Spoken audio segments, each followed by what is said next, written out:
আসসালামু আলাইকুম। আমার ইউটিউব চ্যানেল নলেজ কলেজ বিডিতে আপনাকে স্বাগতম।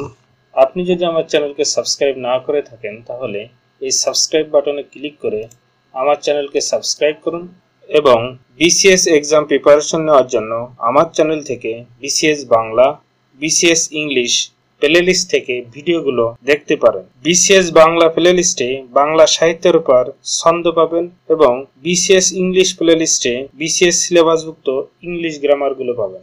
এছাড়া প্রাইমারি এক্সাম প্রিপারেশন নেওয়ার জন্য আমার চ্যানেল থেকে প্রাইমারি এক্সাম রিলেটেড ভিডিওগুলো দেখতে পারেন। এখানে ম্যাথ, ইংলিশ, বাংলা এবং সাধারণ জ্ঞান এর জন্য আলাদা আলাদা ভিডিও আছে।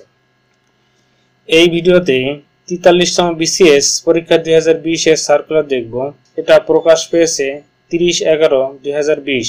সাধারণ ক্যাডার সমূহ বা পদ সমূহ, এখানে প্রথমে ক্যাডারের নাম দেওয়া রয়েছে, পদের নাম দেওয়া রয়েছে, শূন্য পদের সংখ্যা দেওয়া রয়েছে। এখানে অনেকগুলো পদ, এই জন্য বিস্তারিত ভিডিওতে দেখালে ভিডিওটি বড় হয়ে যাবে। এই জন্য আপনারা সার্কুলার থেকে দেখে নেবেন। আমি শুধু অ্যাপ্লিকেশন ডেট দেখাবো এবং অ্যাপ্লিকেশন করার কিছু নিয়ম দেখাবো, কিছু গুরুত্বপূর্ণ তথ্য আমি এই ভিডিওতে দেখাবো, এগুলো দেখে নেবেন।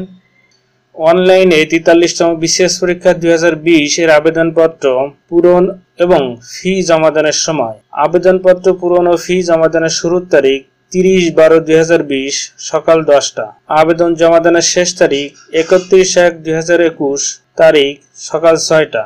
আবেদনপত্র জমাদানের শেষ তারিখ 31/1/2021 তারিখ সন্ধ্যা 6টার ভিতরে যারা ইউজার আইডি পেয়ে যাবেন তারা পরবর্তী 72 ঘন্টার ভিতরে ফি জমা দিতে পারবেন। বয়স সীমা, এখানে মুক্তিযোদ্ধা, শহীদ মুক্তিযোদ্ধাদের পুত্র কন্যা, প্রতিবন্ধী প্রার্থী, বিসিএস স্বাস্থ্য ক্যাডারের প্রার্থী ছাড়া অন্যান্য সকল ক্যাডারের প্রার্থীর বয়স 21 হতে 30 বছরের ভিতরে এবং মুক্তিযোদ্ধা এবং যাদের কোটা রয়েছে তাদের হচ্ছে 32 বছর বয়সের ভিতরে তারা অ্যাপ্লিকেশন করতে পারবেন।